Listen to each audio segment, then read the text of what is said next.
Dans la vie, il y a des moments où une rencontre inattendue peut bouleverser notre existence de manière inimaginable. C'est dans ces moments que la foi, la croyance en Dieu et en sa guidance, peut devenir notre refuge et notre force. Aujourd'hui, je vais vous emmener dans une histoire où une rencontre inattendue cache un sombre secret, mais où la lumière de la foi brille toujours pour montrer le chemin. Dans cette histoire, nous entrons dans le récit d'une rencontre inattendue avec un étranger bienveillant. Cette première partie met en lumière l'importance des rencontres fortuites dans nos vies et la manière dont elles peuvent changer le cours de notre existence. En tant que croyants catholiques, nous comprenons que chaque personne que nous rencontrons peut être un instrument de la providence divine. L'étranger bienveillant incarne les principes fondamentaux de la foi catholique, tels que l'amour, la charité et la compassion envers notre prochain.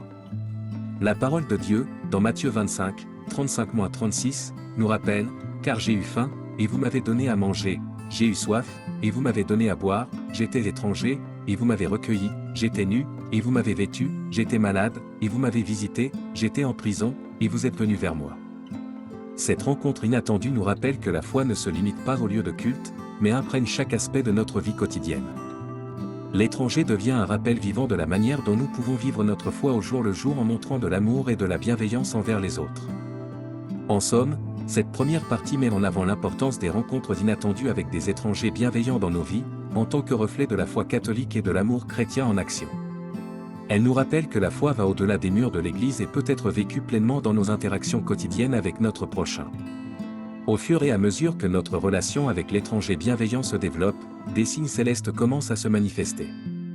En tant que croyants catholiques, nous croyons fermement en la possibilité des messages divins et des interventions des anges. Ces signes nous rappellent que Dieu veille sur nous, même dans les moments les plus sombres de notre vie. Les signes célestes peuvent prendre de nombreuses formes, allant des coïncidences inhabituelles aux rêves inspirants. Ils sont comme des phares qui éclairent notre chemin et renforcent notre foi.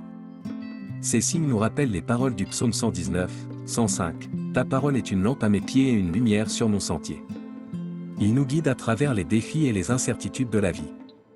En tant que croyants, nous sommes appelés à être attentifs à ces signes, à les interpréter avec humilité et à les accepter comme des manifestations de la grâce divine. Cela renforce notre confiance en Dieu et en sa guidance. Nous réalisons que même lorsque tout semble obscur, il y a toujours une lueur d'espoir grâce à la foi. La deuxième partie de cette histoire nous enseigne que la foi catholique est profondément enracinée dans la croyance en la providence divine et en l'action des anges. Les signes célestes sont des rappels constants de la présence de Dieu dans nos vies et de sa volonté de nous guider vers la lumière.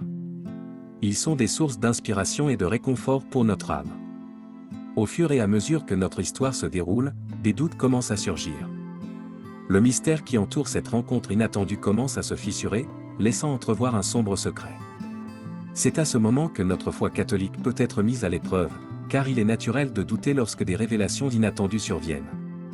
Les moments de doute font partie intégrante du voyage de foi. La Bible elle-même regorge de personnages bibliques qui ont traversé des périodes de doute, comme Thomas qui doutait de la résurrection de Jésus.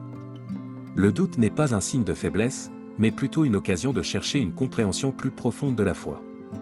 La foi catholique nous enseigne que la prière, la méditation et la recherche de la vérité à travers l'Écriture sainte peuvent nous aider à surmonter nos doutes. Dans ces moments de ténèbres spirituelles, nous pouvons nous tourner vers Dieu pour chercher la lumière de la révélation. Comme l'indique Psaume 34, 4, « J'ai cherché l'Éternel, et il m'a répondu, il m'a délivré de toutes mes frayeurs. » La révélation du sombre secret peut être une expérience difficile, mais elle peut aussi être une opportunité de renforcer notre foi. Elle nous rappelle que Dieu est le gardien de tous les secrets et qu'il peut nous aider à comprendre même les aspects les plus mystérieux de notre vie. La foi nous encourage à chercher la vérité avec confiance, sachant que Dieu nous guidera.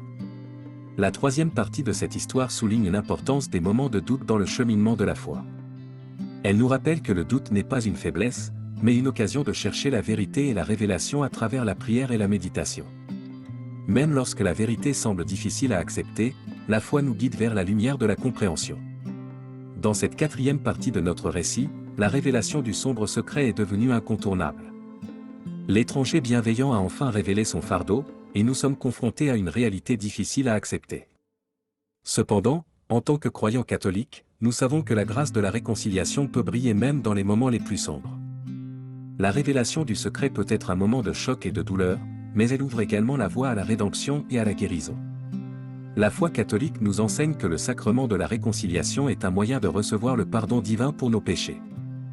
Dans Romains 3, 23-24, il est écrit « Car tous ont péché et sont privés de la gloire de Dieu, et ils sont gratuitement justifiés par sa grâce, par le moyen de la rédemption qui est en Jésus-Christ. » La réconciliation avec Dieu et avec notre prochain est une étape cruciale pour surmonter les conflits et les secrets sombres. Cela demande souvent un acte d'humilité, de pardon et de compréhension mutuelle. En tant que croyants, nous sommes encouragés à suivre l'exemple de Jésus, qui a enseigné l'importance du pardon inconditionnel. La grâce de la réconciliation nous rappelle que Dieu est prêt à nous pardonner nos péchés, aussi sombres soient-ils, si nous nous tournons sincèrement vers lui avec un cœur repentant. C'est un rappel puissant de l'amour infini de Dieu pour ses enfants. La quatrième partie de notre histoire met en lumière l'importance de la réconciliation et du pardon, même dans les situations les plus difficiles. Elle nous montre que la foi catholique offre un chemin vers la guérison et la rédemption, à travers la grâce de la réconciliation et le pouvoir du pardon divin. C'est un rappel de l'amour inconditionnel de Dieu pour chacun de nous. Après la révélation du sombre secret et la grâce de la réconciliation, notre histoire prend une tournure inattendue. La présence de l'étranger bienveillant commence à se dissiper, laissant derrière elle un profond sentiment d'espérance. En tant que croyants catholiques, nous savons que l'espérance est l'une des vertus théologales les plus fondamentales. Elle nous rappelle que même lorsque nous traversons des moments sombres, il y a toujours une lumière au bout du tunnel. Comme l'écrit l'apôtre Paul dans Romains 15h13, que le Dieu de l'espérance vous remplisse de toute joie et de toute paix dans la foi, pour que vous abondiez en espérance, par la puissance du Saint-Esprit. L'espérance nous pousse à croire que Dieu a un plan pour nous, même lorsque nous ne comprenons pas pleinement les événements qui se déroulent dans nos vies. Elle nous encourage à persévérer dans la prière et à faire confiance à la providence divine. Elle nous rappelle que chaque défi que nous rencontrons peut être une opportunité de grandir spirituellement. Dans cette partie de notre récit, nous découvrons que l'étranger bienveillant était en réalité un messager de Dieu, envoyé pour nous apporter une leçon importante. Son départ laisse un vide, mais aussi une profonde gratitude pour les enseignements qu'il nous a apportés. L'espérance nous enseigne que même lorsque des êtres chers quittent nos vies, ils laissent derrière eux un héritage spirituel qui continue de nous guider. C'est une promesse de la présence constante de Dieu dans nos vies, même dans les moments les plus inattendus. La cinquième partie de notre histoire célèbre l'espérance en tant que vertu fondamentale de la foi catholique. Elle nous rappelle que même dans les moments les plus sombres, nous pouvons trouver la lumière de l'espérance en Dieu. C'est un rappel que la foi catholique est une source d'inspiration et d'encouragement, même face aux défis les plus redoutables.